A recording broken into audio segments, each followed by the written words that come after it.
Hey, what's going on? Welcome to another episode of Hanging Out with Nolan Hong. And joining us this week on the podcast is who I like to refer to as Hawaii's very own Willy Wonka, because she owns a chocolate factory. She's the owner of Choco leʻa, and she is such an amazing person where, we kind of like just recently in the past couple of years got to know each other, and it's like we live parallel lives, and we find so much in common. And so I actually had her on a previous episode of an old series called Elevate 808, where we focused on local businesses during the pandemic. And I was like, just thinking the other day how I really wanted to have her on the podcast. And I was like, but I already had her on. And then I realized, no, this was for the Elevate 808 series, not for the Hanging Out podcast. So it's on. So she said yes, and we are here. And ladies and gentlemen, I can't wait to catch up with her. Here's my friend, Erin Kanno Uehara. Erin, welcome to the show. Hey, Nolan, this is so much fun already. You didn't even get to say anything yet. You're so infectious, and I love listening to you and hanging out, and that's exactly what we're getting to do, which we would have done anyway, so we're pushing record. Yeah, it's so funny because every time like I see either your email newsletters or if I stop by this shop to go pick up an order or something, it's like I feel like I'm connected to you, and we're somewhat catching up, but it's like I always feel like gypped. Like I really want to talk a little more than just like, hey, how you doing? Good. Okay, I'll see you later, kind of thing. And so this is something I've been really looking forward to, just because it's like every time we talk, we always just it's like it's like a like, hey, old friend, even though like our friendship is fairly recent. It's like, yeah, I feel like I've known you for decades, really. Yeah, likewise. Like you said, parallel lives. Yeah. I think we were like newsletter friends, or just like, yeah, seeing each other's emails going out and what we're doing. And then when we finally connected, we're like, whoa, it's so easy to talk to you. Yo, yeah, I totally understand what you're going through too. So hopefully our conversation will just kind of bless other people out there who are maybe feeling the same way we are sometimes, but don't really know that anybody else is going through it until one of us says something. So. Yeah, that's so interesting, because your email is actually what I kind of tailored when I started to do an email newsletter. It was because of the inspiration that I got from seeing your email newsletters.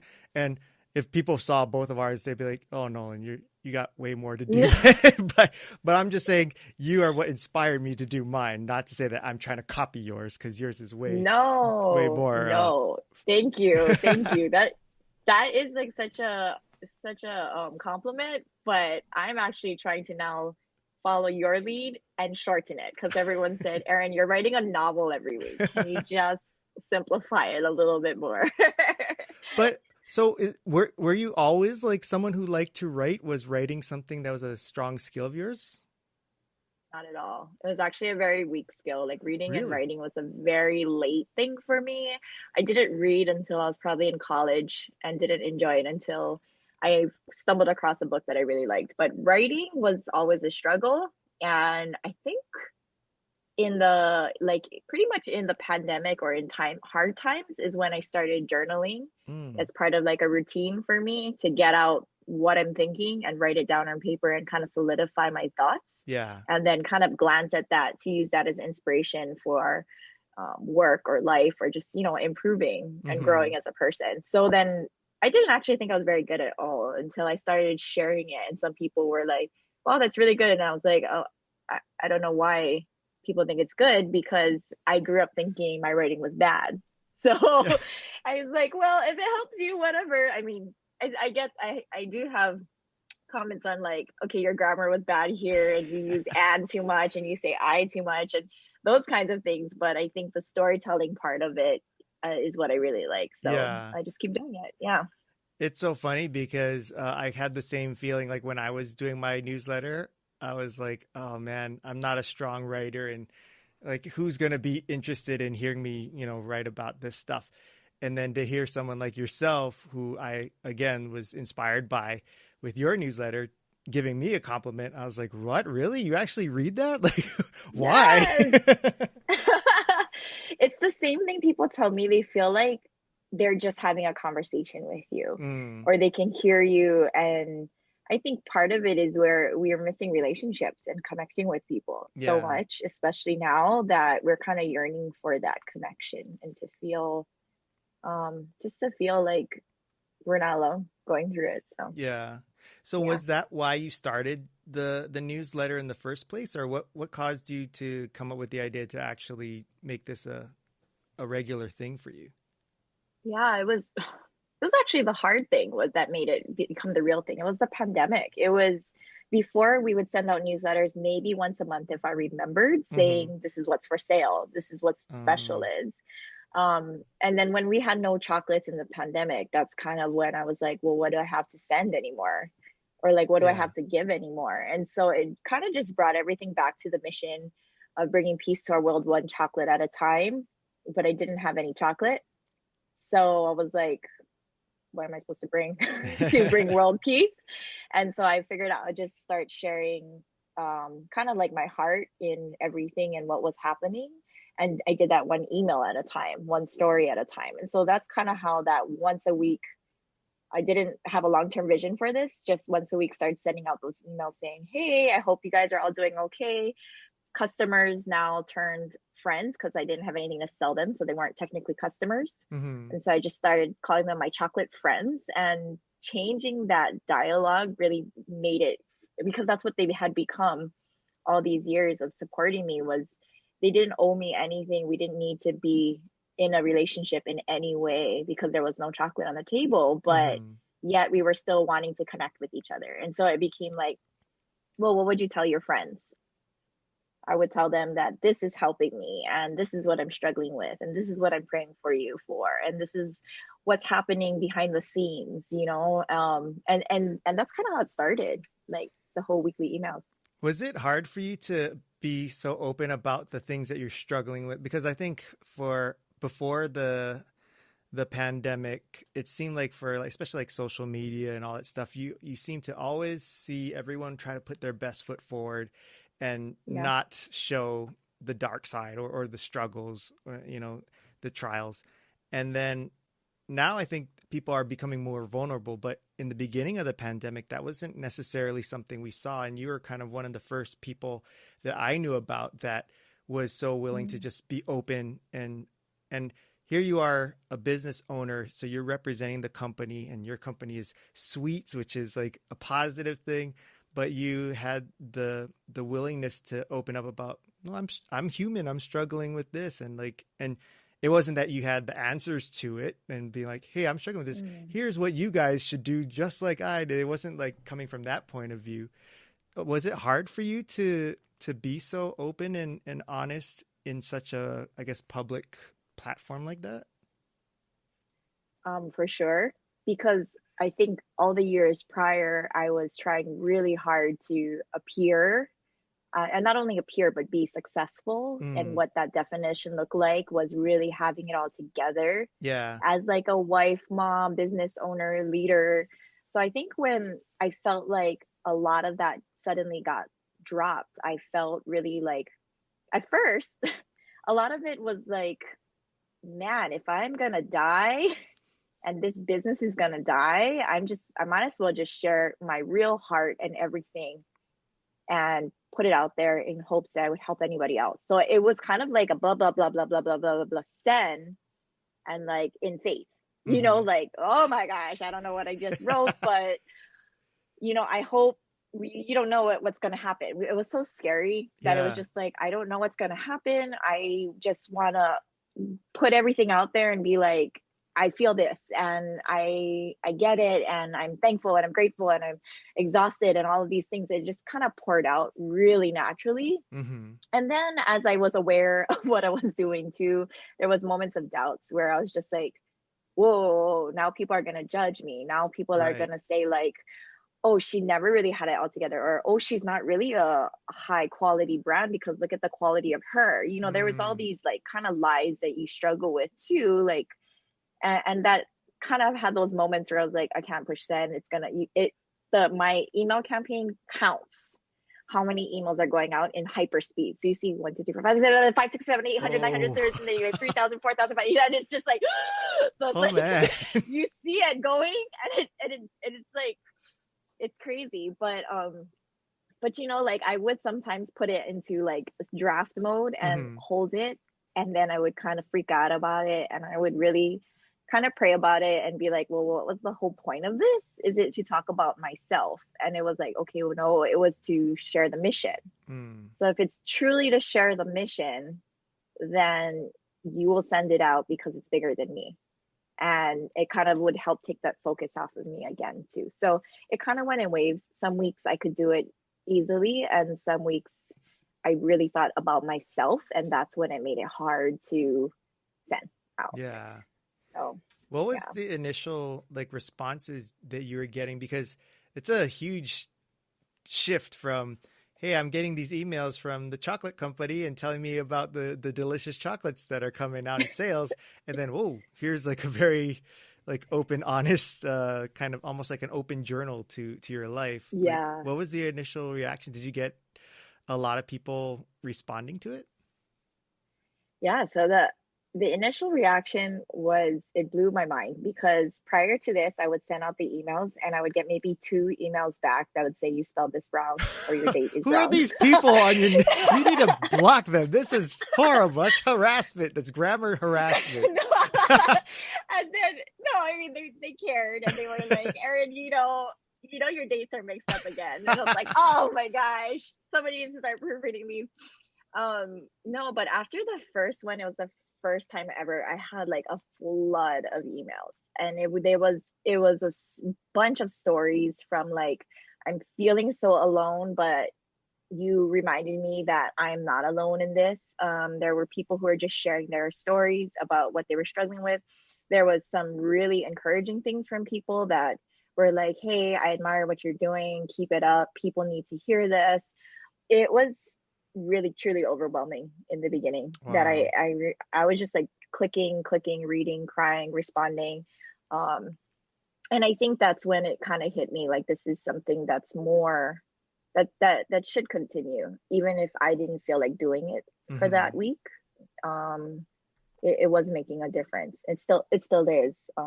So I'm grateful that people took the time to say something, because if not, I probably would have doubted all over again Yeah. and then stopped. When I did similar things, like whether it was through my newsletter or through my like Facebook lives and stuff, and I was just opening up about my personal struggles with like what is it, anxiety and depression and stuff like that. My initial thought was, oh, just like you, I'm going to get judged. Like they're going to think that I'm weak and that I'm, just Mm, trying to get attention, or that I'm faking, or like right. ultra sensitive and like toughen it up, kind of thing. And the same like you, like the responses I got were so surprising to me. How so many people were just like, not only supportive, but saying that I too am going through similar things, and people that I looked up to that I would never have thought, shared those kind of feelings and experiences. You, just like you, like when you opened up and said that, hey, we're very similar. I was like, what, really? Like you're such a, successful, got it all together kind of person. And then it's like, no, we all go through a lot of different things. But I think that experience really was a huge. It wasn't necessarily where I was like, oh, yeah, I'm helping people. It was also more so like, wow, feeling that sense of like community and like connection with Hmm. others, like really helped me turn the corner of like, it became more for um like, instead of me worrying about being judged, it was more about like, wow, I feel so much more comfortable and accepted thanks to Hmm. the responses I got. Yeah. Was that kind of something that you went through too? Yeah, I think there was so many different emotions, like, in this whole thing, because it was just amplified at one time. Yeah. When it wasn't, like you said, a gradual buildup, so you could see it was like you went from silence to like, here's my open book. Yeah. So yeah, I think it was a different mix of emotions. I mean, definitely there was healing for myself in that process of writing it, and then just feeling, yeah, like there was a way to stay connected because we were in lockdown, like major lockdown, which some of us already forget when we're kind of starting to feel it again. But it was nothing any of us had experienced before, where we weren't allowed to go places, you know? So definitely that community connection. So I know, like, for me, what my like childhood experience was like, that kind of led to me feeling the way I did during that time of, like, you know, not wanting to share my feeling or feeling uncomfortable of sharing my feelings and being open and honest. And I think especially here in Hawaii too, like the local style is, you know, like, keep to yourself, you know, like, don't bother other people. Yeah. What was your, I mean, cause I mean, you obviously opened up here in this platform, but was that because you had that kind of support growing up that you could open up, or were you kind of similar to me where we grew up with this, like, hey, you know, don't bother other people with your problems, or, you know, keep to yourself and things like that? What was your growing up experience like? Yeah, I think that mine was similar to yours. Like, you know, very blessed, very grateful. I had a good upbringing. I had loving parents in a sense that they supported me. So I didn't have much to complain about, you know, or there was nothing to be sad about in terms of the worldly view, because I had a home, I had a family, I had opportunities, I had education. And I was very grateful for all of those things. So I think that when I found moments where I was struggling with, well, how come I'm not totally happy in this area, or how come I'm still seeking approval from the world, it made me want to be daring and step out in faith, even though I wasn't brought up that way. I was brought up to be humble and grateful, which meant quiet. Don't share everything with the world. Don't tell the world your problems. Nobody wants to hear it. You know, you have a good life. There's a lot of people struggling out there. Don't need to share. But yeah, I found sometimes that I wasn't feeling like everything was the way it could be sometimes. And I felt like it shouldn't only be certain groups of people, like the really what's considered in the world's eye view as struggling people. But there are people that look just like me, that are moms, or their wives, or they're trying to figure out their path in their career, or they're trying to be a manager and they've never been one, or they're trying to also relate to people that they've never worked with before, or they're in a big corporate environment and they don't know how to enter in that kind of arena. I mean, I felt like there's a bunch of other people like me, so maybe they can feel that way too. They're kind of struggling to find their way too. And I just felt like it was much more than about me to step out and do that. And so that's why it was against what I was growing up being taught. So nobody in my family is as loud as I am in a sense. But I knew that from when I was young, I was also the kid that walked around the whole house hugging everybody. And Really? it was like, and it was like, why do you have to hug everybody? Like, nobody does that. We come in, we say hi, put your food in the potluck table, you sit down and you kind of talk story. But I was always the loud one walking around hugging and wanting to put on shows and stuff. So then I knew that there was that was like, I was built a little different from the rest of maybe my family, my immediate family. But why is that bad? Maybe that I could use that for good, you know, but you kind of are scared to do that until you grow more comfortable in your own skin, I guess. So or you lose it when you become an adult. You had it when you're a kid, and then you lose it, and then you try to find it again. And then you go crazy, and then you find it back, and you're like, oh, why did I ever stop? Welcome back, old friend.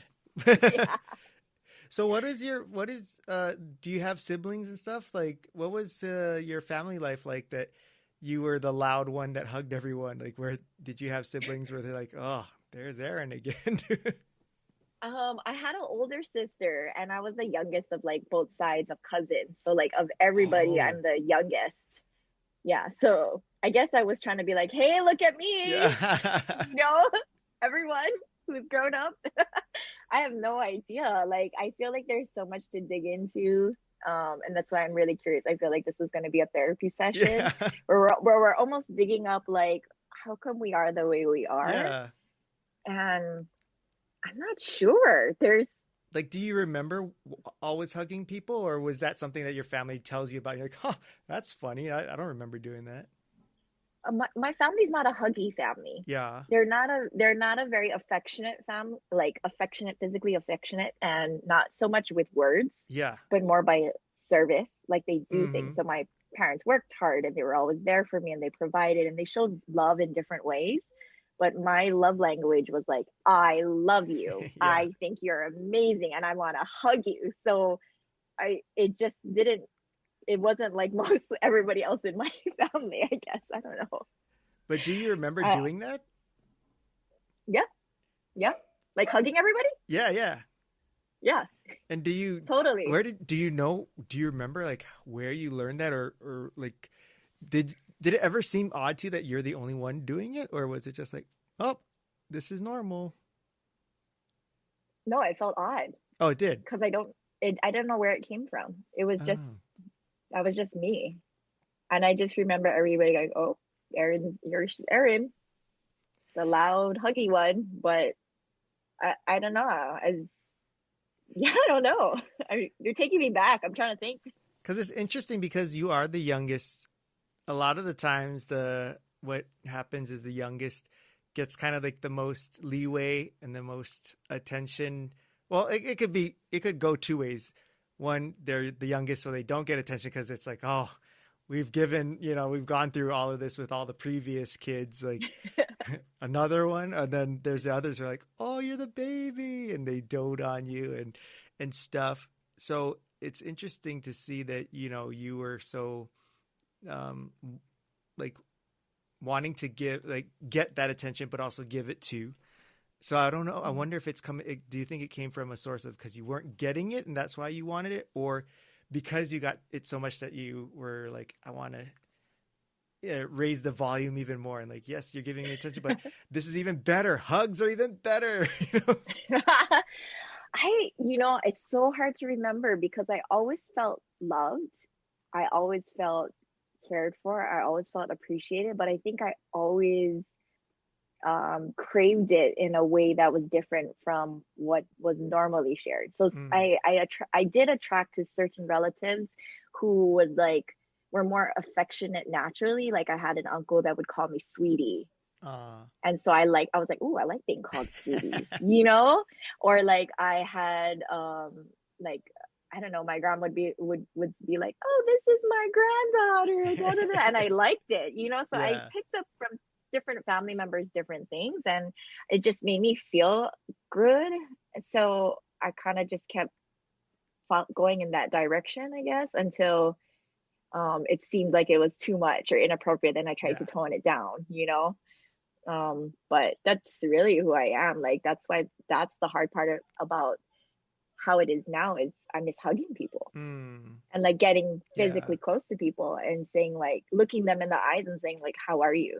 Yeah. And like, oh my God, you look great today. Tell me what's happening, So I don't know. So did that equate to when you're growing up and going to school and stuff that you were like that in school too? Like you had like people knew, oh, she's the cool person like that, would be friends with everybody kind of thing. Like, did you have a lot of friends and kind of like, were you always the person to go to for kids? Like, oh, we know we can hang out with her and trust her. She'll take care of us. She's cool. Um, I definitely don't think I was the cool person, but I like to think I was because I could hang out with all different groups of people. Ah. So I would enroll myself in the classes that were extremely hard with the smart people, even though I didn't belong there. And I loved them, and I would like geek out, hang out with them, and then I would be like in the lip syncs and homecoming and that kind of Oh, stuff and fun. performing and being in the parades, and I had fun with them. Like I was like in dance team and just like hanging out with different schools, like private schools and all the different schools around the island. And it just, there was no boundaries to me. It just seemed more like if we liked each other, we could have a conversation, or we had a common goal or something, we could hang out. So I guess in that sense, like I really enjoyed being around all different kinds of people and like learning from each other. Mm-hmm. But I wouldn't say I was cool. Well, sounds cool to me. I don't know. I don't know what else more you would want out of a person. So did you know, like, if you wanted to pursue, a career in that kind of field where you could be like, I mean, you said you were in performance and dance and stuff. Did you want to be going into the like entertainment or performance as a career? Yeah. Broadway would have been my number one Oh, really? direction, but I can't sing at all, at all. And then I was also told that when at that age, it's really hard. You won't make it. You don't make money. You need to look a certain way. You don't look exotic enough. You have to be skinnier. There was like a lot of like of the negative, that it was like, okay, maybe I should stick to something more stable and certain.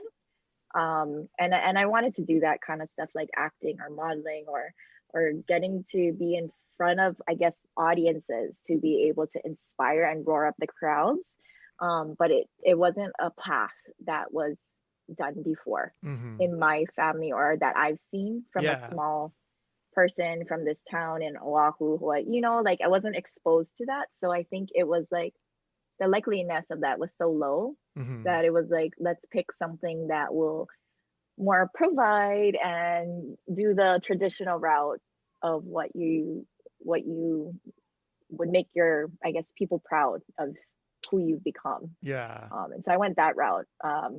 And it turned out okay, I'd but say.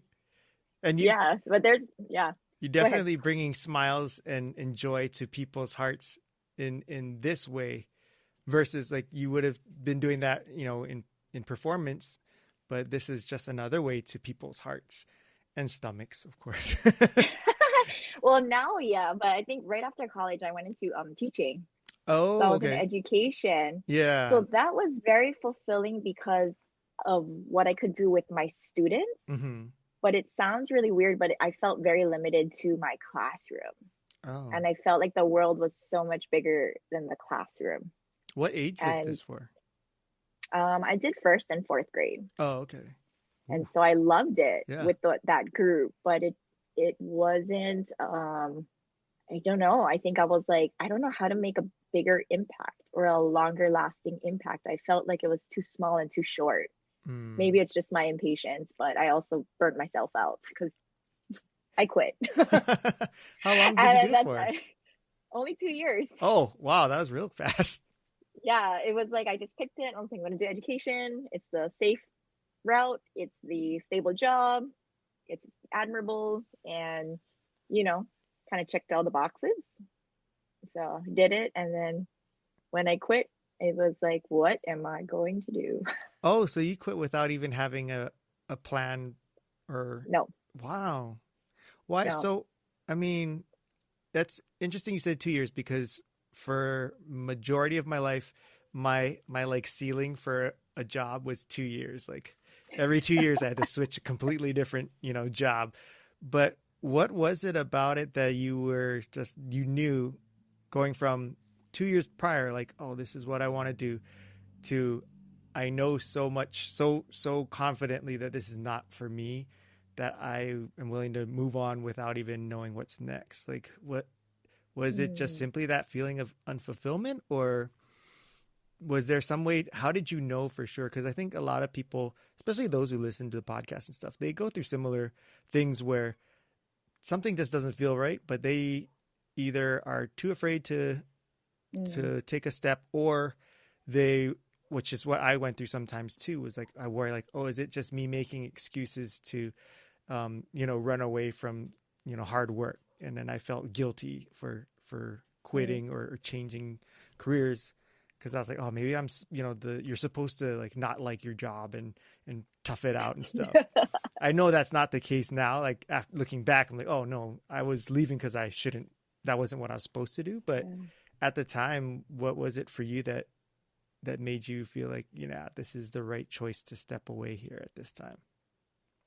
you're asking some really good questions that I'm like, wow, we are digging deep and we are going back. Oh So no. podcast land. No. It's fine. It's just like, wow, podcast land. This is like making me just be grateful for where I am now, I think, because Mm, it was not like oh, I'm not a free spirit where I was just like, oh, I quit, I'll figure something out. yeah. Like it was a very secure path that I had plans and I felt like I was good at it. So then I also was the quitting point was probably just a combination of so many things. Like it was being totally overwhelmed and feeling just completely exhausted in running every day, doing this, and then not being able to um, do anything else. Hmm. I'm like looking at my kids who just like crept in here. And then I was also thinking, if I ever want kids one day, how do I do this till like 6 or 7 at night and then go home and then teach to Yeah. my kids when I'm tired of teaching all day? Um, the teachers that I wasn't being mentored by, the people that I looked up to the most, were quietly whispering to me, get out. Like if you can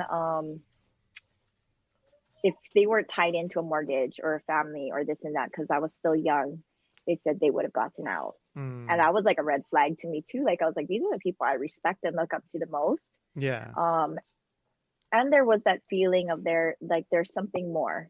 Like I like it. I love kids. I love teaching. I love leading them. I love seeing their lives change. I love watching the light bulb go on. But I didn't feel like you had to be a teacher in a classroom to experience that. Mm, So maybe there was a way that I could better use my skills and talents to still do that, but in a bigger reach. yeah. Um, so I don't know, it was a combination of a whole bunch of things, but it didn't happen overnight. It was really thinking about it for a long time, like months, Yeah. and then changing my mind back and forth, and then ultimately just making that decision. And that was one day before tenure. I only needed one more day to get tenure too. But Really? That was yeah, fast. but yeah, yeah. But I mean, it was a pivotal moment in my life, and it's sucked completely in that moment. But I am grateful for it now, and I'm grateful for the teachers that are able to do what they're doing because that was not easy, and that was back then. I I've gotten the opportunity to like speak at, second, third, and fourth grade classes Oh for yeah, like career days and stuff. And like yeah, they run like half an hour, 45 minutes. And I'm like exhausted just in that short amount of time. And I'm like, yeah. how do teachers do this every day, all day? I don't get like the kids are asking so many questions and coming at me, and I have to be like, yeah, that's a great idea. Funny you should ask that. It's like- so I'm with you A on that. shout out to all the teachers and Yeah. educators. Did you have to be teacher for your kids during the pandemic? Yep, So yep. how was that for you? Was it I kind of like riding a bike, or was it like, oh my gosh, flashbacks? No, it was exciting for me Hmm. because it was, I mean, of course, it was hard, but I was so grateful that I had that background because I felt really sorry for the parents who have no education background. And Yeah. I already know the basics.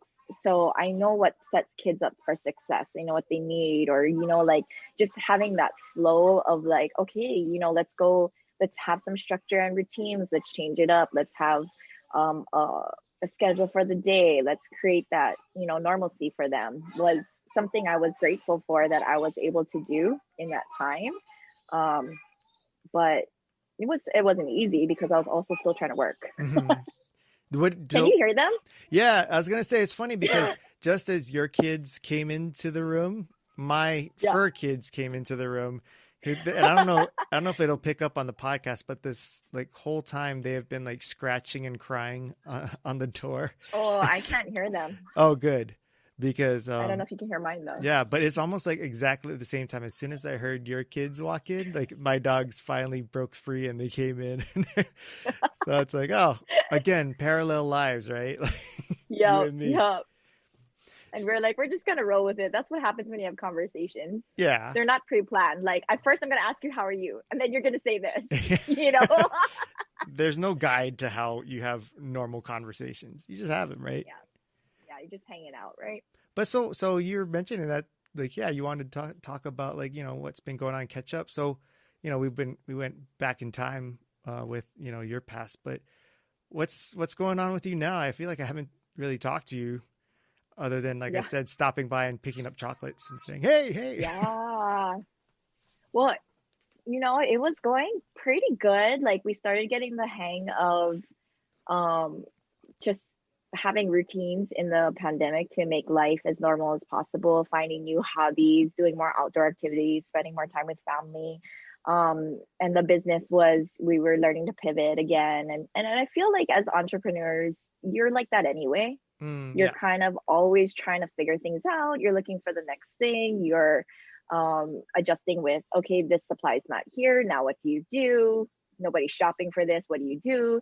So I felt like that's just kind of always been part of the process. And I was thankful I had a team that was like coming back with me and really just saying, okay, we're willing to follow and do whatever, needs to be done. So we were just kept shifting. We started doing well, and then when the world was starting to slowly open, we were getting excited because we were getting antsy and we were ready to go out again and do some things, and we did a little bit of that. We had some fun, and then the world like seemed to like fully open, and it was like summer and everybody just like traveled. And it's like so funny because all these different things, it's like everything changed again. Yeah. But really suddenly, right? Yeah. So we went right into shutdown, and then it like everything just stopped completely. And then I went the opposite way. It was like the hotels were full and people were here and nobody local was around because everybody was on trips. Nobody was shopping online all of a sudden again. Like it completely shifted. And then the kids were home again, with summer, and I was like, whoa, it was another adjustment. And so I feel like, okay, we're just starting to adjust again. And then now the numbers and cases are totally increasing again. But I think what's been the most or the biggest thing that I've been working on is to take everything that I learned in the pandemic and try to keep all those good things past a pandemic or past a lockdown or past whatever it is. And that's really hard because like society goes back and a lot of things will automatically go back. And so to not also go back to being the same person you were before is what I'm still really adjusting with. And for me, I was very go and very busy. So to be in a season of not really rest, because it was a fight to stay alive as our business and as, a family. Right. It was still a slower season than what 2019 for me was.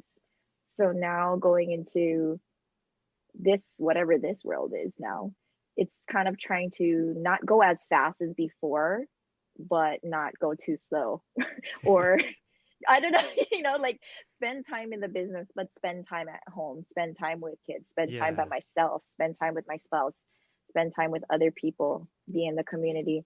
And it's just that constant like seesaw act or balancing act that people always talk about just not spreading yourself too thin, but also living a fulfilling life and doing what matters to you, but also sacrificing and doing things that you don't want to do for other people. It's constant. So I feel like it's just a continuous evolution of growing as people and growing as a family, growing as a business, growing as a society from what we've gone through. Yeah, I think that's what was the hardest thing, is when you have someone like we are as far as entrepreneurs or people who are really into their careers or jobs and such, it's easy to get caught up in that and feeling like that's as much as you don't say, oh, that's, priority over family or whatnot. But it almost, if you look at, the amount of time and energy you put towards it, it's like, well, it looks like you've made that your priority, and I think that's how I was raised too. Like, I grew up in a family business. And so I always felt like, business is number one, and, they're always constantly working and such. And so here I found myself kind of going into that same kind of routine. And then the pandemic kind of almost did like a quick, like a switch, like, hey, this is, remember your family? Like, hey, this is what spending time with them was like. It's like, oh, this is actually really important. This is great. So much good can come from it. I should do this more often. And then, as things open up, it's like soccer started back up. I was like, oh no, I'm starting to remember why I didn't like doing all this stuff, going to the games and practice. Oh my gosh.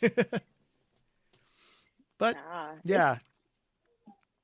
I mean, it's hard because we're so passionate about so many things. So it's not that we choose one over another. It's that we want to do it all. Mm-hmm. Like, we love our jobs, and then we love our friends, and we love the kids in our lives, and we love, and so it's like, we just want to do everything. And then we're like, I'm so tired. I can't remember what day it is. Oh, I'm just going to do self-care. And then you're like, wait, no, I'm missing out on the world. And then it's like, it's so bizarre. Like, and people are like, we don't understand why you can't just cruise. Yeah. I'm like, I don't know either. It is really difficult. There's always just so much happening in my head. And I'm like, ooh, that's an idea. Ooh, I want to try that. Ooh, that would be good. And it's not necessarily work. It's even like kids. Like, they just want to hang out. And I'm like, oh, do you guys want to try this new experience? Do you guys want to go like, so. It's so funny. Taking it down. Jamie will hear this and be like, oh my gosh, you're just like Nolan, because she's always like so upset with me because even if you just look at my calendar, like, I just pack everything into it. Like, the day I'm like, ooh, there's an open hour. Let's go and throw this in there and stuff. And, it's like, I'm like, oh, I haven't hung out with this friend in a while. Like, let's go and set up this, hanging out there. She's like, when do we have time to sleep? And I'm like, oh yeah, that part. Yeah, we can figure it out. Oh yeah. And it's like, oh, I'm always tired and falling asleep and stuff. And she's like, stop doing this to yourself. And it's like, oh, but there's so much to be done and so many cool experiences and things that I don't want to miss out on. But I think, I imagine that for me, where that comes from is like, I was always like, cause I was born and raised as an only child, and my mom was always working in the family business. So I've spent a lot of time alone. So I think I was left to just imagine so much and just, but I'm like alone in this little closet or something. And it's very boring of a life. And so now as an adult, it's like, I got to experience everything. I don't ever want to feel bored, Yeah. But for you, it sounds like you had, a pretty, you had a lot of attention and stuff. So do you know where your like desire to constantly be doing things and experiencing so much and not sitting still for once? Like, where's yours come from? I don't know, because people have recently been asking me this a lot, because I recently took a vacation and I like jam-packed my vacation. And they were like, and I don't never take a vacation. And they were like, you're supposed to vacation. And I was like, this is a vacation. Like, to me, it's fun to like go and to learn and to, like, I don't know, like, I was like, oh, there's a pool. I wonder if I can swim like my kids are learning to swim now.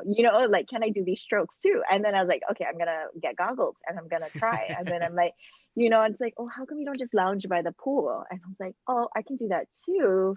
But then I need to read a book, or I need to, so when people have been asking me that, I'm starting to almost wonder, like, if it's just not a disorder, but like a personality thing. Yeah.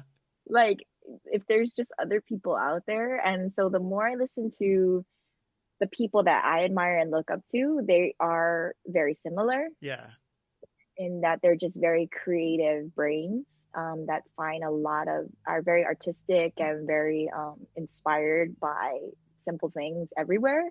Mm-hmm. And so I don't think it's necessarily a bad thing. I'm trying to just learn to embrace it and appreciate the people around me who maybe are not built the same way. So kind of like how Jamie's like, why are you, that's like my husband too. He's like, let's just chill. Yeah. I'm like, chill. What are we gonna do when we chill? Yeah. Like, Ooh, let's go take cooking lessons. It's like, that's not chilling. yeah, exactly. So it's kind of just like trying to appreciate it and look at it as, what can I learn from this person? Mm-hmm. So that I can slow down and go with what other people want to do or not do. Yeah. And then still feel like I'm taking something away from that, because It's good. Like, I'm really learning that there is other people are just built so differently, but that's kind of the beauty of it, is we complement each other and we figure out ways to get really extraordinary things done that cannot be done by ourselves. And it will never be done by ourselves. You and I know that. We Yeah. could do this podcast and it would never get posted or recorded Yeah. or you know what I mean? Like, we can talk forever, but there's always other teams of people that are making this different parts of it happen so that what we are ultimately trying to do gets out into the world. Yeah. I mean, you and I have talked about that a lot. Like, I have Jamie to balance me out and do all the things that need to be done. And you have your team who does that. And it's funny. They could have like a therapy session together, like Crazy People Anonymous, where like we hang out Yeah. with the craziest people, and they probably could swap and share, stories of Yeah. how difficult we are to work with at times. They should. Like, we should start a podcast for those guys. Yeah. Because usually podcasts are with our types of like more innovative, not more innovative, but usually the Outgoing. leaders but they have a lot of wisdom and things to share. They're just not as open about it. But if you put them in a room together, they'll probably say, oh yeah, he and her are same crazy. And we always say this and that, but I don't know where it comes from. I mean, I guess I'll just say it's just like the way that I feel like God made me. Yeah. And I'm just trying to embrace it and not look at it as, oh, I don't like that, and I'll try to fit in more. Or I'll try to be more of what people would like me to be, which is more calm and present. Mm-hmm. And I think I will try to do that out of respect for people, but I will also acknowledge who I am. Yeah. And figure out how to toggle back and forth between the two.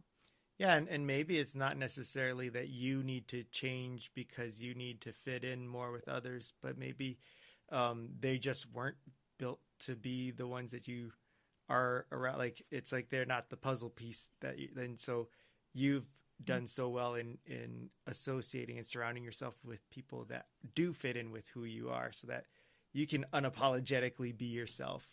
And I think that's where I had a lot of struggles with that. Like, I think that's why I changed my career so many times, is because I was surrounded with people who I didn't fit in, or my style or personality didn't fit that as well. And I couldn't thrive as much as I do now, which is because I found someone in Jamie that's like, oh, great. Where I am at this level, she can, be on the opposite end, and we can balance each other out.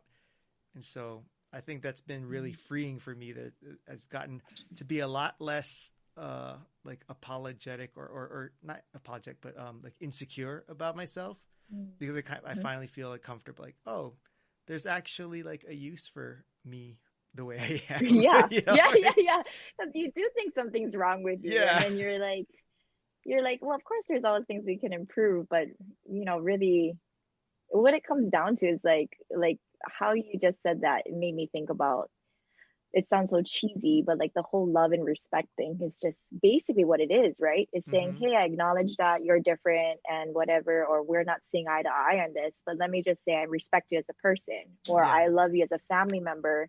So this is the way I'm going to do it, because this is who I am, but I'm going to do it respectfully, to not hurt you, or to not put us in a bad light, or, I feel like that's the absolute, common denominator that has to be there, because every person you talk to, even though we're super similar, we're still super different. Like, we're living like these parallel lives, but you and I will still have things that are like, no, like, that's not what I think, But I think that approach that you just described is what makes you such an effective leader, because I've seen other leadership styles where it's like, hey guys, I'm the leader, this is how it's done, follow it, and if you can't stay in line, then you don't belong here. Whereas I feel like the way that you've always described, how things are, is like, you recognize, hey, you you are part of my circle for a reason, because you bring something to this whole, family that I can't. And so rather than trying to force them into your little square, you're empowering them with like the confidence in them. But at the same time, you know what you want and need. And so you have the ability to tactfully still guide them, and keep your boundaries of what you want. Right? Oh, thank you. It's what I'm trying to do constantly. But yeah, it's not easy, but thanks for seeing that. So as far as, what you've had going on, like, I don't think I've gotten to talk to you much since you released your book, which was fantastic, by the way. It's funny when you told me that you wrote a book and were publishing a book. I guess I didn't know what to expect, but then when I got it, I was like, oh, this thing's like legit. Like, it's so pretty and such good quality and everything. And like, I was just like, man, I feel like now I'm like a huge like fan. Like, wow, I know an author. Like, look at this thing. This is for real. What was that experience like for you, and how's it been, going through now being a published author? Yeah. Surreal. Yeah. And honestly, I was going still fast. So it was, just writing the emails one week after another. And it just built up. It was like 20 reflections through the pandemic, and the pandemic was going after 20 weeks. And so I was like, now what? Like I thought it was gonna be over by now. And so I was kind of sick and tired of like reflecting on how I felt. And so I said, I'm gonna start writing routines, like to start living, like how do I change my life in this pandemic? How am I going to do stuff that brings some control, some stability, or some normalcy into my crazy world? And so I started writing routines, and along the way I just felt like God was telling me, you're writing a book. 20 reflections, 20 routines from 2020. It should come out by March 1st, and I was thinking, okay, well, sheesh, like I just started writing. I don't even know if I'm very good. I have no idea how to write a book, how to publish. I don't know how to format, design, edit, nothing of that. But there was something always in my heart, like how I had told you about wanting a bigger platform and a bigger stage and being able to really share a bigger message. That one way to do that was as an author. And so I always knew that at some point in my life, I would be an author. I just thought I didn't have I just didn't think I could write. And two, what would I write about? And three, who the heck would listen to me? Because I'm a nobody. I have a very small business. And so I was always told, you need to build and become somebody successful before you can write anything. And so I really had a lot of doubt about how I was going to ever be able to do this. But suddenly I found myself with like content, like, hundreds of thousands of like characters, and just like, oh my gosh, this is like content. And so I took that leap of faith, and I just kind of proclaimed it and said, I'm writing a book. And, by God's grace, all these people started coming into play. I want to support you. I want to help take your picture. I want to help do your hair and makeup. I want to help you design. And I was like, what? And so one step after another, I was able to get to the very next step with only knowing the deadline was March 1st. That's pretty much it. Like I had to have the book in hand at least a year since the pandemic started. So doing that just felt like a project that I was executing and didn't have time to look up from. And then when I got the book, it was like, awesome. But to me, I had seen this coming along. So it was just like, nice, check, done. And so I was ready to do like a YouTube video of my reaction, but it wasn't anything explosive. It was just like, yay, I did my job, done. And then, people started reacting. People were starting to say like, oh, this is so beautiful. Like you said, wow, it's like a pound. Wow, this is legit. And so I got a little boost of like, oh, that was nice. And then I just kind of was like tired and was like, okay, I wrote my book. I got to focus on the business again. And that's when I felt like, again, I just kind of felt God's prompting, like, well, this book is no good, like sitting on my desk. I didn't write a book to have a book and say I was an author. It was really to bring this mission and message to Right. a greater audience. And so that's when I was like, oh my gosh, there's so much more work to do. Now I have to go tell people about this book, and I don't know how to be an author. It's like literally being an entrepreneur, and it's even harder. It's like you're trying to get people to read. Yeah. Not eating chocolate, it's so much easier to get people to eat chocolate than to read. So it's like knocking on doors again and like saying, hey, did you hear about my book? Hey, can you tell somebody about it? And like, it is the whole doubt thing creeping in again. Like, maybe it's not that good. I can't sell it like chocolate. Maybe I'm not supposed, so it really is, the journey is continuing right now. And a lot of hearing now that people are finishing the book, or the first people that got it are, passing it on now, or they've finished reading it. Now I'm really seeing more of the deeper connection that was made with the book. Neat. So now I'm getting a little fuel again to be like, oh my gosh, I gotta get this book out. Like, we're still struggling. We're still in the pandemic. We're still going through all these things. This is very relevant, like, for now. And so, and that's why I'm so excited to talk about it now, because I didn't feel confident talking about it at first, because I felt like I was talking about myself too much. Yeah. And it kind of brings back all those things again, right? Like, about me, and then remembering that, no, this is much bigger than me. And it's not about just me getting to show off like I'm an author. It's really about getting to share the message, and people are all receiving it in different ways. And it's a whole nother audience, because our usual chocolate people are not the ones necessarily buying it. So it's like having to start all over again with something brand new, and figure out who needs this and how do you get it out. And so that's what I'm doing. I'm trying to do like a book tour, even though I don't know what that is. Like, that's what authors, you see authors do book tours and signings. So I'm like, okay, I'll do that too. I don't really know what that means. Well, but it's fun. I don't know. I don't know either, but I've seen them just like sitting at a table signing books and greeting people, but I don't think we can do that much now, given the current situation of the world. Exactly. It's like doing this all over again. Like, okay, back on Zoom. Let's do book talks. Hey, that's a cool idea. Book talk. That's fun. I like that. Yeah. I'm so glad that you're excited about talking about the book now, because I do remember when it first came out and we were talking, and I was that person. I was like, that's so cool. Like, how do you feel? Like, the book is awesome. Look at this. And you're like, it's nice. I accomplished it. It's done. But now on to the next. And I was just like, huh? That's it? And I didn't want to say anything, but inside I was like, slowing down thing. What the heck, man? Like, I'm more excited about it than you are. Well, everybody was. And that's why the people who really are supporting me and loving me are the real hard voices in my life that are like, you need to slow down. And I'm like, no, I don't want to slow down.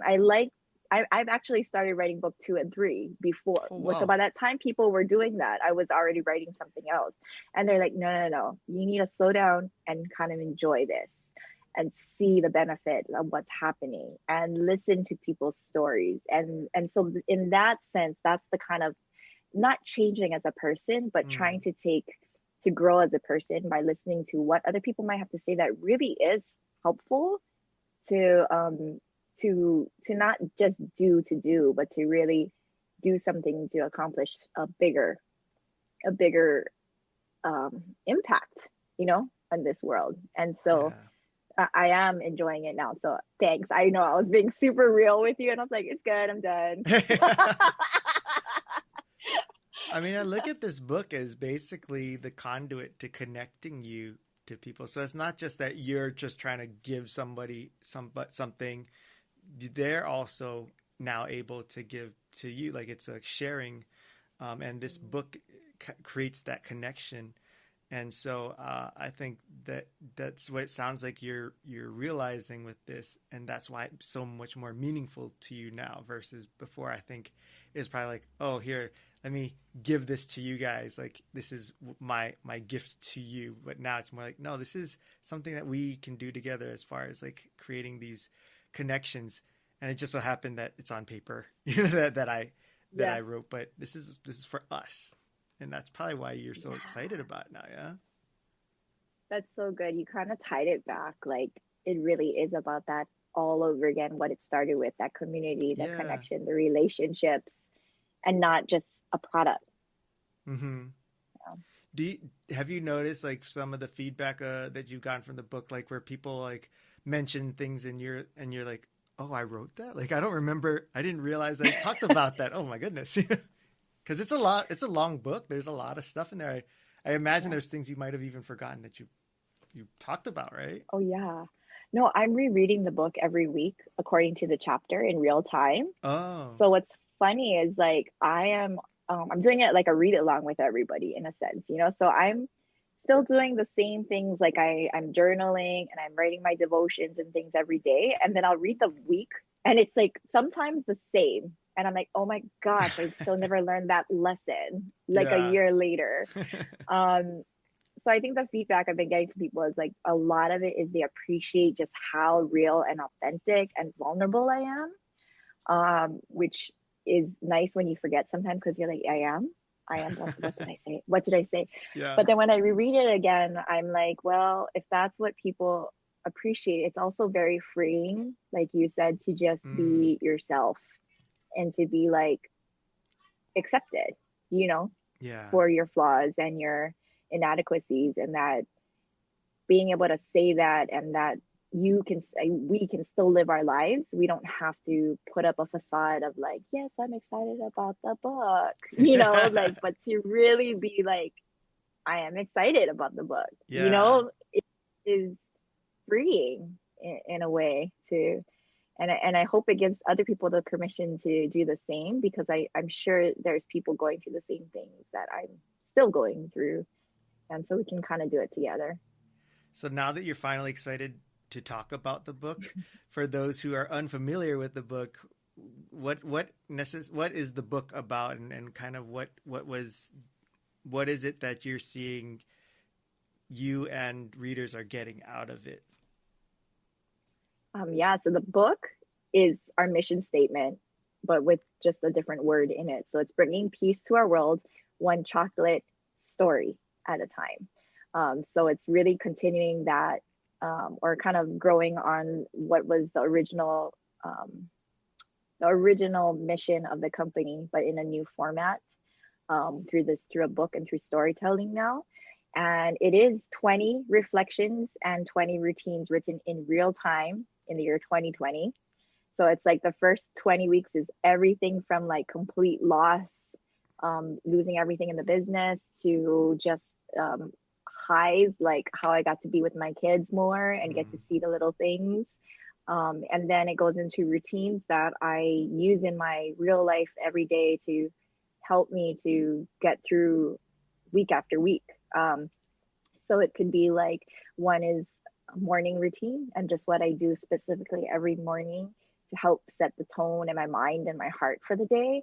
And then another one is like just love, and kind of that common denominator we talked about, like, and when all else fails and you don't know what to do, it's to choose love. And every chapter has real lessons that I learned, real practical opportunities now that you can implement in your life as we do it together, and then hope for our future and things to look forward to. And so it's been like a diary, published, for and the world to see.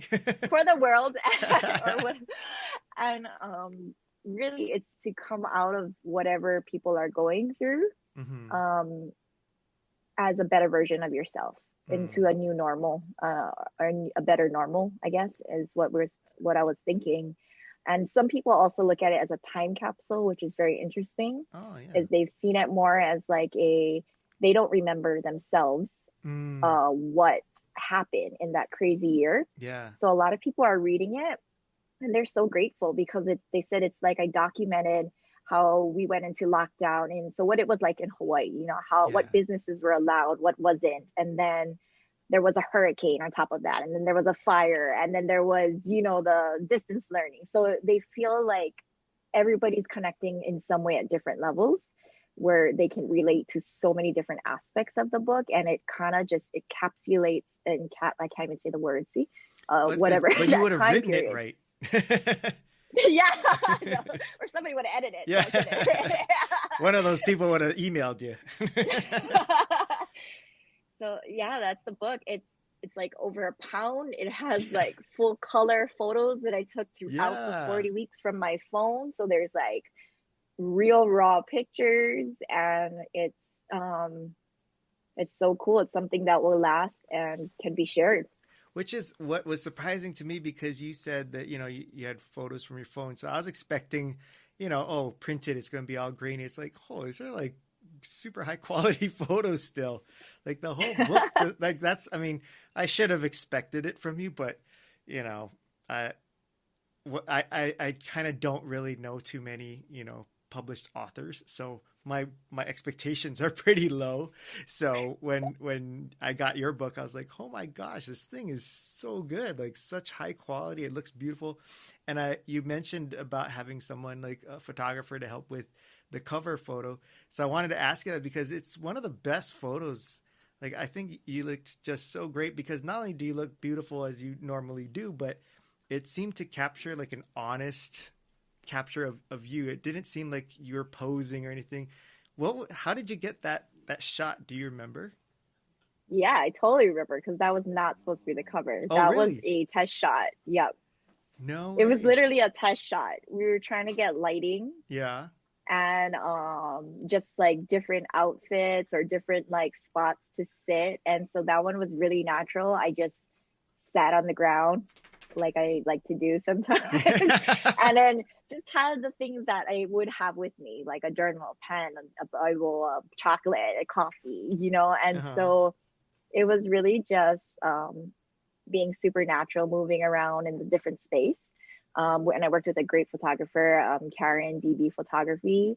And like you said, even the book is like locally printed. It's made in Hawaii. There was so many hands as a part of that. But the struggle was really picking the cover, because I had a whole perfect vision of a cover, which I staged out that did not have me. It had chocolates Oh. and books and all of these perfect things set up.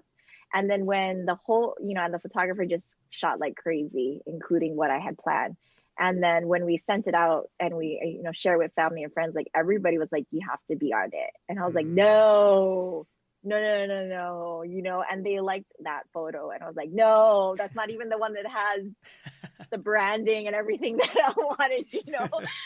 But yeah, it was, I guess, the connecting point is they're like, well, it's really you telling a Mm-hmm. story, so Yeah. you should be on it.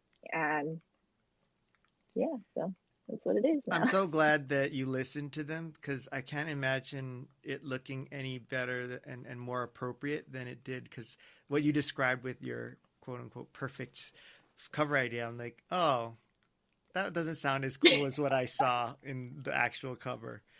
And so it really did. It really felt like that's it. I would have expected, if you're doing a photo shoot and you're posing and stuff, it'd be like, oh yeah, that looks like Erin, but it looks like Erin posing and stuff. This one, it just felt so real. Like, yeah, that's Erin right there. Like, full of joy, optimism, but real, and she's Sitting on the present. ground. Yeah, she's present. But yeah, it looks so Yeah, great. I'm so glad I'm that's the story. no, but I'm so glad you said that too, because I came up with perfect photos, and I said, fine, if I'm going to be in sub, I did those, and they were really staged. And everyone was like, that doesn't look like you. And they said, you don't look that fancy normally. And I was like, hey, what are you supposed to be saying? And they're like, look at your book. Your book is like all real, authentic diary pages. And then Yeah. there's this like perfect image of you on the cover. And they're like, no, that's not what you look like at all. And of course, that was the one was like how I would normally show up, like, Yeah. you know, pants ready to move with a tank top and like, yeah. So It thanks. really made I'm glad you got that vibe too. yeah, it made me comfortable and ready to read it, because it's like it didn't make me feel like I was going to be talked at, like here's how I'm going to Mm. inspire you. Follow me on this journey and I'll change your life. It was like and those Don't it's do this. yeah, it's so hard to feel good about yourself when you feel like somebody's talking down to you, so to speak, you know.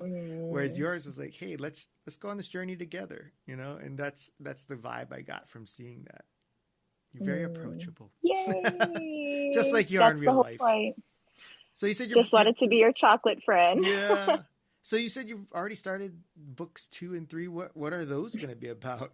Or are they done already? No. Okay. So book 2 is now scratched because everyone's like, oh my gosh, what are you trying to do? Okay. I was trying to get another book out by this year. Oh, okay. And then they were like, about what? And I was like, oh, I don't know. I was just thinking I wrote once, I should probably move to the next one. And then, so they're like, scratch that, trying to slow down and pace myself out to do something of real quality. Gotcha. And not to hit a goal of 1 book a year, but really looking at like, I mean, that sounds insane anyway to me, but I don't know. Sometimes your mind just goes crazy like that. But the one that people keep asking me is kind of like the things I've learned in business. Yeah. Because when I tell them little stories like how you should not wear a pencil skirt when you do deliveries, they're like, what? You know, or how I accidentally ordered 10,000 instead of 1,000 because I added a 0. And then, you know, like these like insane stories. They're like, did that really happen? I'm like, hell yes. They were like, it's so many pallets. And I was like, what's a pallet? Like, I didn't even know what a pallet was. I was like, what's a pallet? And then they like brought the first pallet. And I was like, what? Like, you know, so it's like when I share just little stories here and there with people to just tell them, like you said, like, hey, I've been there or I am there, and it's okay that we're making some of these mistakes and we don't know what we're doing, but we'll pick ourselves up and we'll figure it. You know, you do it. You do a promo and you try to get rid of a 10,000 as fast as you can now. That has been something that people are like, I want to hear more of that. I want to hear more of that. And so I said, well, I have tons of that because I've made tons of mistakes that, you know, now it's the same thing. It's like I've been fine sharing that because that's real. It's not easy at all, and I don't want to discourage people from thinking like they could never do it because I could never look like that. It's like, oh no, there's a whole bunch of stuff that's always happening, as you know. And we usually just don't show it because of our own insecurities, that people will be like, she didn't know what a pallet was. Like, how do you not know what a pallet was? I was like, I never had a reason to know what a pallet was. I never ordered things in pallets before, you know? Yeah. So when I just accidentally put a 0, like I thought I put 1,000 and I wrote 10 and 10,000. That makes a huge difference. So what was coming out? I don't know when. What was that item that you ordered 10,000 of? Can you Cooler share? bags. What? Cooler bags. Cooler bags. Yeah. Holy smokes! Did you not realize that as far as when you were getting the total when the checkout, like, oh, this is a lot more expensive than I remember it being. Well, see, that's the problem. I was going so fast. Like, I'm very future thinking, big picture thinking, that I always miss details. So I like wrote it, said it, and they're like, "Can you approve this doc?" I'm like, yeah, go. Oh, can we send you the coolers? I'm like, yeah. Can we cut the check for it? I'm like, yeah. You know, like, just like, so it's like I saw it repeatedly, but I was also doing something else at the same time. Yeah. That by the time it hit me, it was like arriving, and in real life. So what did it look like when you saw the order dropped off at your door?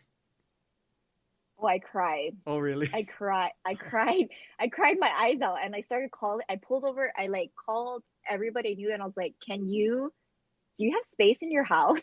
Like, I literally was calling people, and I was like, do you have space in your house? Can I drop off like 4 big boxes? Can I drop off 4 big boxes? Can you pick up 4 big boxes? Like, it was insane. And then the crazy thing about it is, my next thought was, how do I get rid of this as fast as possible? And that's when I came up with an absurd promo that was like just gonna lose us money, because I was gonna have to give this product away almost free, or, you know, like, I wasn't gonna make anything off of it. I just had to get rid of it. And then what it did, because it was so many, I made a year-long promo, and everybody loved it, and they were so happy, and everybody came in for the promo, and it was our best selling year ever in our shop.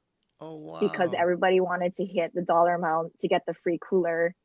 And then it became walking advertisement for us, and people are carrying the cooler bags. And it's crazy, but it was like not like that. Didn't see that in the moment, Yeah. but it is taking all of those like mistakes and turning into opportunities, because that was a huge mistake.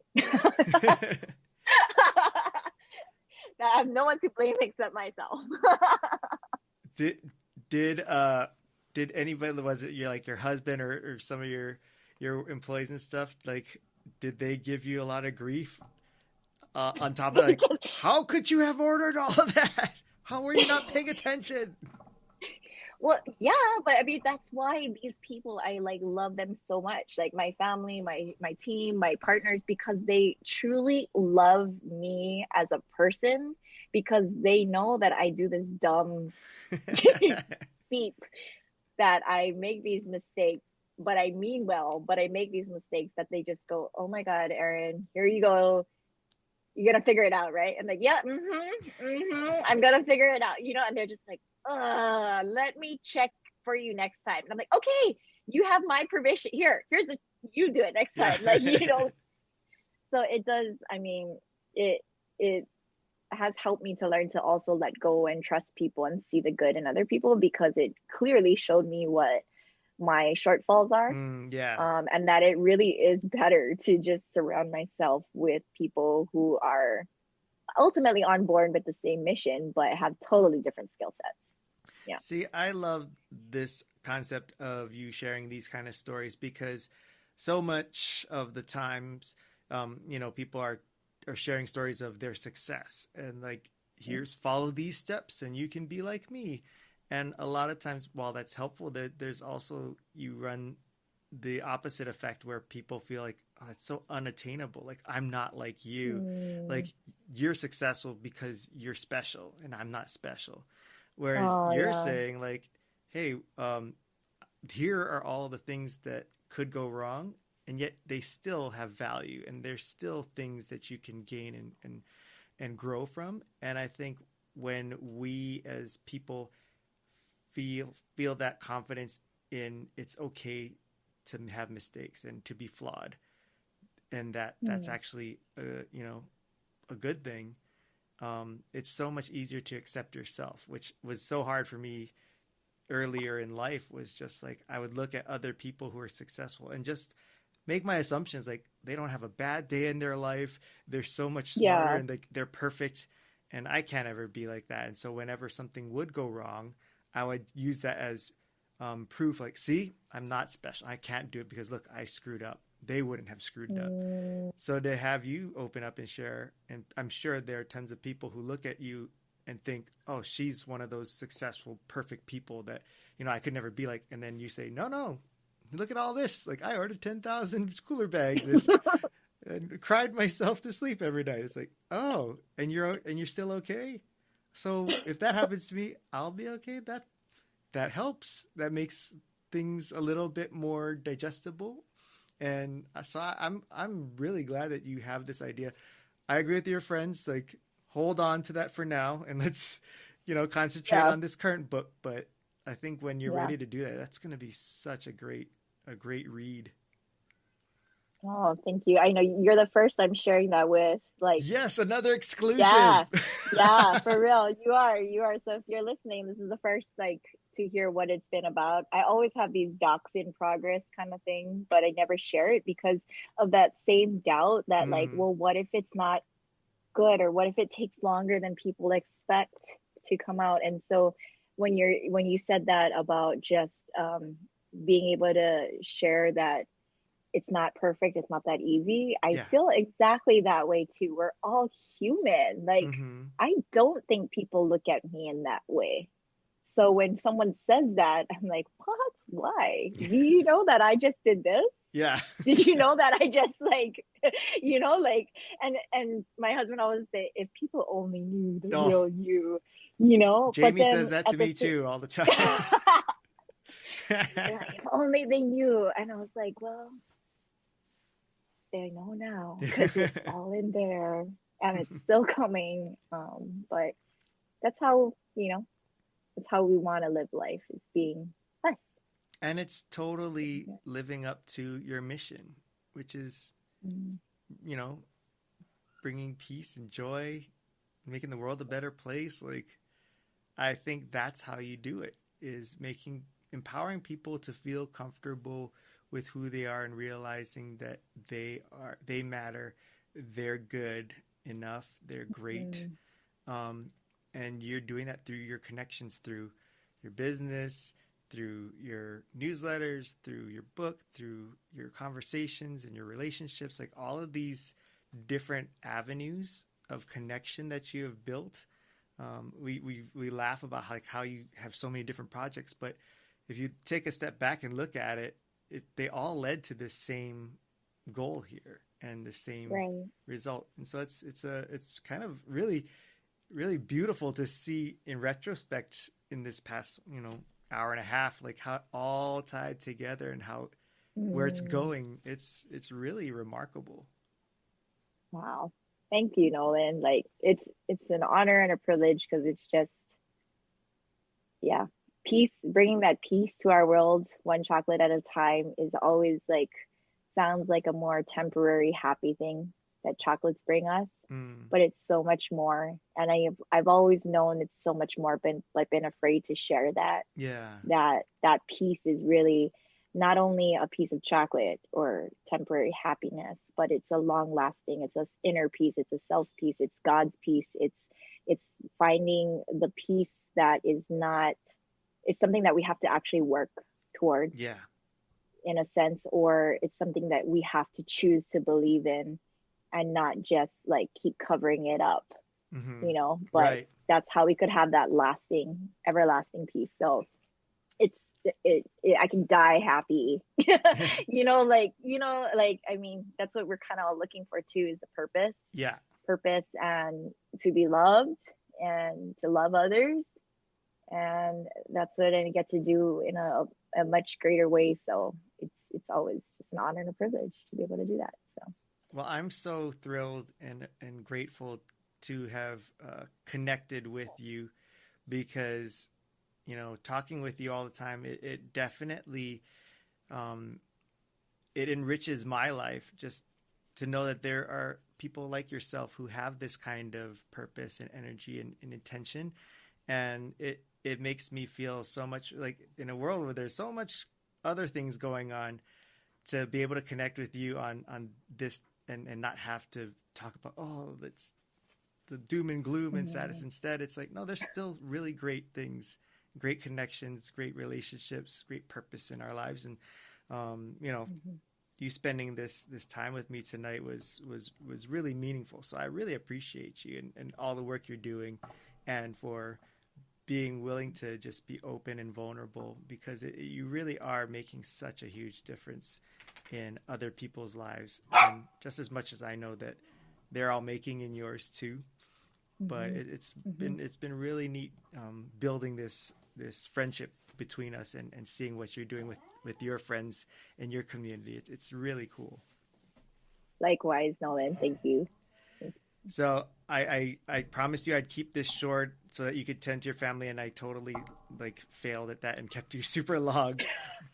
And I apologize, and please tell your kids I'm sorry that I kept you from them. But before you go, I do want to give you a chance to share with us what's either happening or coming up as far as the business goes. Like Yeah. anything that you want to share that we should know about. Yeah. We're shifting with everybody. We're a hybrid business. We are changing with the world as the world keeps changing. Yeah. So we have walk-ins to our shop. We have private shopping experiences that you can schedule. We have online ordering where you can walk up and pick up outside, and we meet you right outside the shop in Manoa. We have drive up pickup, so you can stay in your car and we come out to you. Which I We're love. Like, I'm like you, I'm always on the go kind of thing. And yeah. I'm also very lazy and don't like to get out of the air conditioning. So the fact that you bring it to me, and with a smile, can't ask for anything more. Yeah, so we're doing all of that. We're doing pop-ups, we're doing book tours, we're on Zoom, we're doing podcasts, we're like whatever to keep doing the work that we always set out to do. And we're just grateful for everybody who's supporting us on this journey. You can find us at chocoleʻa.com or on Instagram, Choco leʻa Hawaii.